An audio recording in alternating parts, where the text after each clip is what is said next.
Morning folk, or afternoon folk, or whenever. It's Thursday the 16th, I believe, and as promised, I was going to show you a quick little walk around the garden, but there is no tomatoes through yet. I'm hoping they're going to come through. You know when you get that bit, oh, they're not coming, they're not coming. But anyway, as promised, I'm going to show you how I burn to make basic biochar. So, basic biochar for beginners. So let's have a look at what I'm doing basically. So, obviously, start a fire. Once it's away, I'll take this like metal contraption out of the middle. So there. Once it's burnt down a little bit, you'll see I've got a hole in the bottom. But basically, all this kind of stuff, hash, brush, kind of stuff, and odd bits of wood like this will make, well, anything that's been alive will make biochar. But I'll bring you back when we start to get, say, what a bit of a fire we've got. The weather's lousy. Rang the fire brigade, told them all what I'm doing.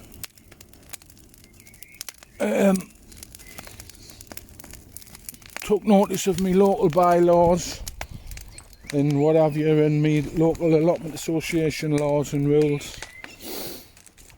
Relevant people have been contacted. Just leave that one there for now. Right, there's me water. I'm going to put the fire out with once it's burnt down a bit. I should have brought me welding gloves along because I'm going to be mucking about a little bit. But basically all this kind of stuff, once it's burnt down to a certain point, I'll pour it out and then you can see. I'll bring you back when it's burnt down a bit. Okay, a few minutes in, obviously the big main burn, it's turned a lot of it just pure to ash because of the way I've got it burning. But once I get this thing out the middle, you'll start to see it make a difference. But I mean, basically biochar, what is it? Well, it's a kind of home for soil bacteria and stuff. If you think of, say, this, it's got a reasonable surface area, but if you burn it, it becomes this, but a hard form of sponge. Think of it like houses. If you have a little village and you've got, I don't know, say 100 houses, you can have 100 families. Well, that same area is suddenly a load of blocks of flats. Area-wise, you've got a lot more people living there. It's similar to what you do with, I mean, this is very basic. Like I said, I'm purely a basic kind of bloke. But say I'm burning it like all the way around, and once this comes out, you can see it a bit better. But you're basically making a home for the natural bacteria in your soil, and then that obviously feeds all your plants. But surface area, one little piece of wood would have whatever. But that same piece of wood, once it's been burnt to make basic charcoal, just the carbon structure left suddenly becomes like that. There's loads and loads of holes in it. Now, when you put the fire out and you're adding water, what you're basically doing is fracturing all them little holes. There's a lot of ways that you can make biochar, and one of the main ways that the Americans do it, they do it in what they call like a T-load, where you burn it completely without oxygen. But the charcoal, what you're left with, becomes hydrophobic, which floats in water for ages. This way, when you pour it out, the steam gets into all them holes and fractures them and makes it hydrophilic. So all the animals and insects, well, microscopic life, can then get in, which happens naturally over time, but just takes a long time. So, right, we're starting getting a little bit more burned down now. I'm going to attempt to take this out. I mean, I wouldn't suggest you do this at home. Once I've gotten this thing out in the middle, this frame, I'll show you what we've got. Back in a moment, folks. So there we are with a bit more stuff added. The metal contraption thing's been took out the middle. I mean, I do have a lot of smoke. Now, ideally, the way to do this is to make it more sufficient. So, I mean, you're not adding all the cut. gets all technical with carbon sequestering and all the rest of it. But this is basic, we're not going into any of that. So what you're doing is you're just making your fire. You're enjoying your fire, which is part of the second use of the fire. And then you're just adding your rubbish to burn through. And once I've gotten through most of this, I'll bring you back and show you what we do next. So, as you can see folks, I've bent a lot of it down. That's kind of what you want for an efficient burn. But it's not always possible in your garden, you know. But once you get it to the kind of that stage, add the last of your rubbish on. I mean, technically you're supposed to do it without all the smoke, but this stuff's rotten. It's been sat in the compost heap for about a year and a half. So, but you make do and mend, didn't you? You do use what you've got.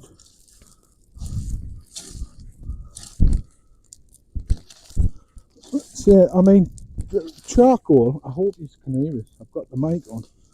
Charcoal, it's got 1,001 uses.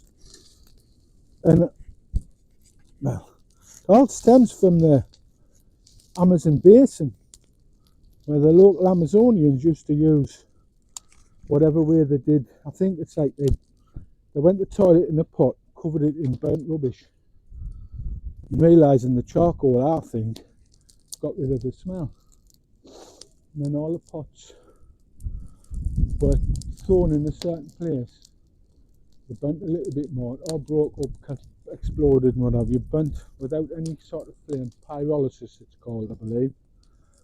And you ended up with all the charcoal. And the muck started to produce the bacteria, or introduce the bacteria into the living web, as they call it, of the soil. So it's amazing. I mean, I went down a right rabbit hole searching about biochar, because it's a big thing in America. You can actually buy, I think you can even buy it in the UK now.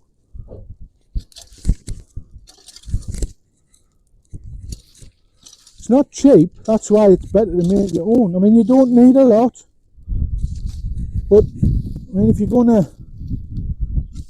have a fire and get rid of some rubbish, as long as it's like something that's been alive, it's going to turn to charcoal. I know not every allotment site you can like burn rubbish, but nearly fell in the fire. What I will try and show in a couple, like I'll add a playlist of different ways I make it. I've got like a gasifying fire pit along home, and I often sit on the night, because I don't watch the telly, I watch my YouTube gardening programs. Thanks for the new subscribers as well, by the way. And then what I'll do, should put this on because it's a bit smoky, but it's damp. But I've got waste to burn. The fire brigade knows I'm burning waste, and for the most part I've got the charcoal that I want. What was I saying there? Yeah, so I'll do like a playlist of different ways that it can be sort of done at home.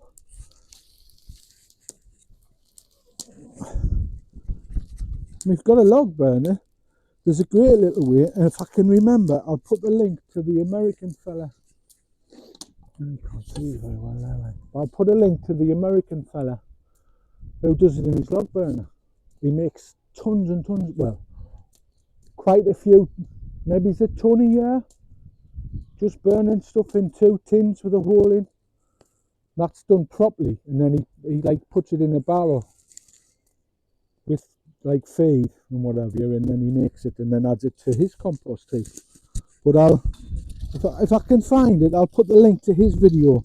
It's a really good video, very informative if you're not, well, if you've got a log burner, brilliant. Some people have them in the gardens now, don't they? Ooh. hole there. But yeah, I'll bring you back when it's time to pour it out. That's going to smoulder for a little bit, but I'll bring you back when it's ready. So, about half an hour later, this is kind of what you end up with. Now, you could pour it out now and you'll get some biochar, but I'm going to just poke at it a bit because I like playing with fire. Just to see what kind of stuff's in the middle. And for the most part,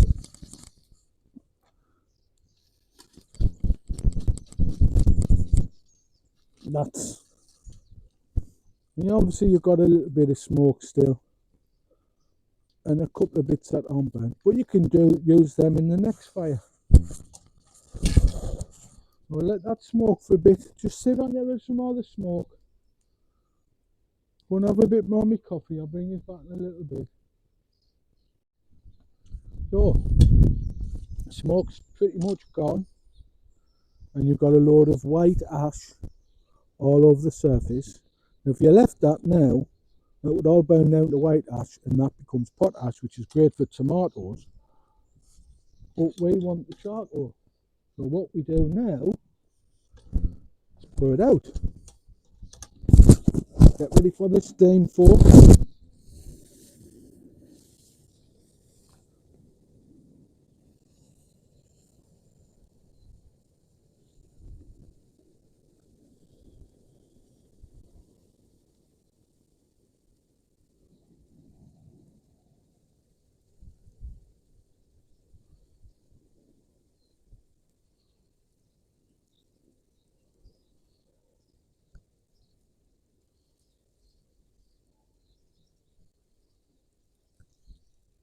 Now, the most important thing here is when you think you've put it out, you haven't. You can't use enough water to put this out. You actually want to see the charcoal floating. If I turn that a bit now, see the dust? If I turn that now, like I've just done there, and walked away, that would catch up back on fire. So, water, water, water. I hope you can still hear us. I hope this mic's working.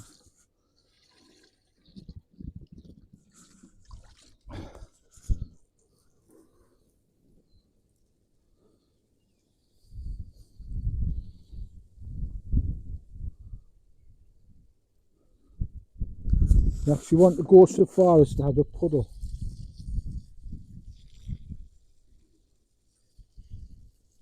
Just like if you were having a fire in the woods, you want to be able to put your hands in this to make sure it's out. Otherwise, I mean, you've enjoyed having the fire,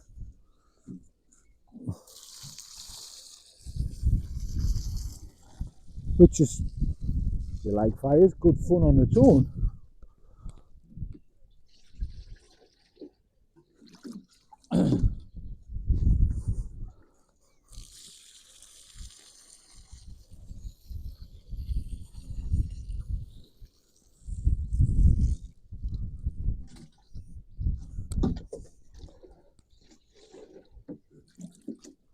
I mean, you'll see there'll be some big bits in there, and won't all have turned.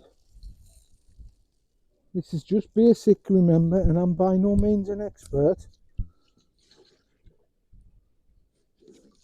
But rather than just burn it all away to nothing, why not make a little amendment for your garden soil, which lasts potentially thousands of years.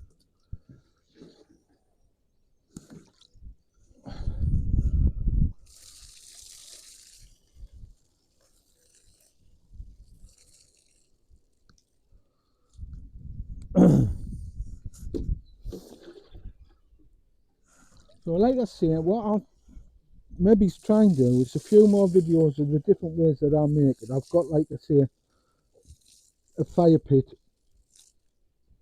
What's a gas, like a gasifying stove? I've got a couple. I've got a biggish one and a small one, and there you can sort of sit in your own garden at home on an evening with a fire, and you're not disturbing the neighbours with a load of smoke, because it burns the smoke off using the proper classification thing.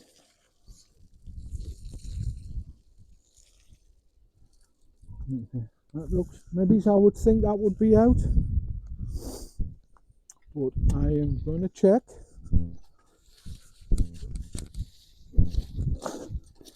There's water in the bottom, still some dry spots though, which would recatch.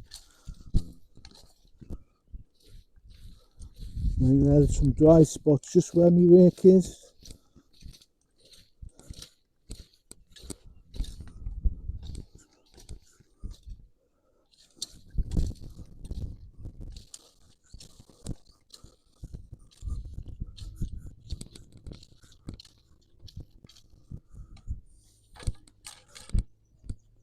So we'll add another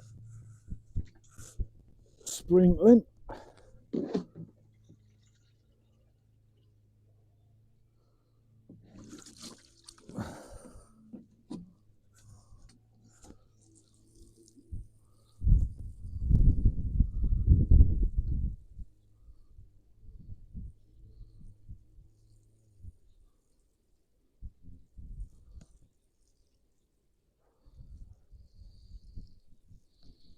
Now, a lot of people say it needs to be crushed. I mean, technically, aye. Or technically, yes. See, that size. You've not got just surface area. I mean, it probably hasn't burnt all the way through properly. But one of the tests is to break it up and then put your hands in water. Can't see, I don't think, off screen here. And just rub them, and if your hands come clean, then you've got proper clean biochar. There's no oily residue left like you would buy barbecue briquettes. Well, barbecue briquettes, absolutely forget about them. They're made with like dust and stuff.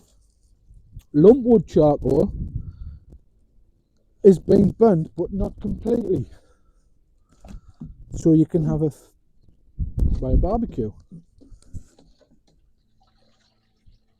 What we're doing is burning the wood so we get rid of all the volatiles completely.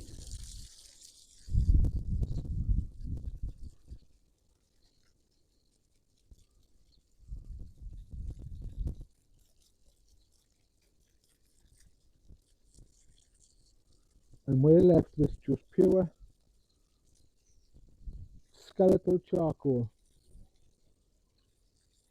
And because we've wet it, rather than leave it like proper pyrolysis, where it's in a oxygen-free environment kind of thing. I'm not fully 100% because I don't understand it. I like to say this is purely basic. Now, if you were to look at this,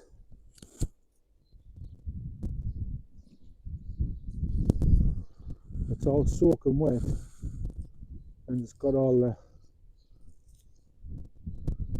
bits out of it. All the volatiles, like what make it solid, see how it breaks so easy. And it's still a bit warm. So there we go. Now, what do you do with it?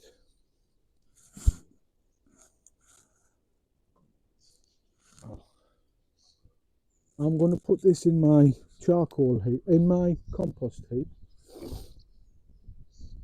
which I'll just bucket it up and show you putting in the compost heap. But what I will show you actually is what you do with, if you haven't got a compost heap going. I do mine, or I used to do mine, so I've been making it for a few years. This is where I did what I did with mine. Put it all in this old bin. and it's all made up, rotted down, cured, all the rest of it. Because once you've made it, if you initially put it on the soil and your plants, you'll think your plants have died, because this stuff's so brilliant. It's sucking up what it needs, take it off the plants. Once it's full of life, it then gives it all back, and it forms perfect sort of chain and ecosystem where this lives, that's full of life, things living and dying, producing basic elements, and then basic elements become the food for your plants, from what my understanding is.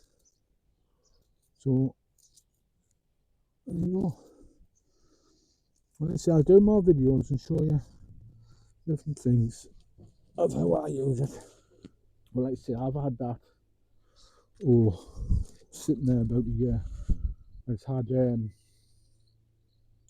bloodfish and bone and comfrey water, comfrey straight, you name it, there's all sorts gone in there. We even get, we use that to have a wee. I'll quickly show you what's happening in the polytunnel, and then I think we'll end it there. Well, actually, after I showed you the other bit, just turn you around. So I'm going to show you something here. What I'm blaming potty mouth and JB for. That, and that, and all this. I'll tell you in the, spinning you around there. I'll tell you around in the next video what that's for. If you haven't get, if you're on potty mouth and you watch JB and Tony C. Smith and Jess at Plot 37, I think it's 37, you'll know completely what I'm on about. I'm blaming Jess, well, no, I'm blaming naturally JB for that. But just to quickly show you as well, I've made this other raised bed, and the compost, well, the muck in these is reducing like unbelievably fast.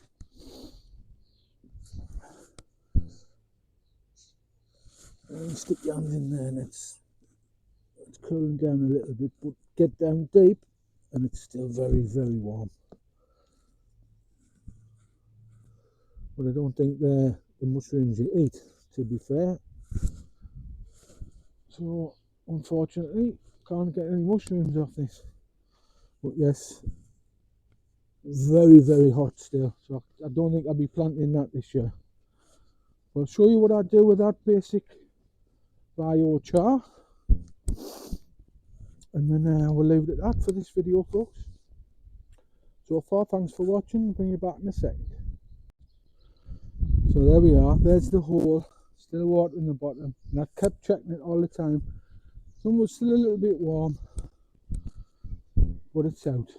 I've got approximately 1, 2, 3, 3, 6, what's that? Nearly 100 litres. Is that right? 35 litres, 60, which is 70, 89, and nigh on 100 litres. Chucked straight onto the raw heap of muck, and as this is turned and then added into this, and then all of them are added into the end bin, it will add all its nutrients from the muck, and I'll occasionally add nitrogen, maybe a little bit to try and heat it up a bit more. But there we go, folks. That's how I do basic, it's not, oh man, basic biochar for beginners. Thanks for watching, folks. Love and likes. Catch us on the next one.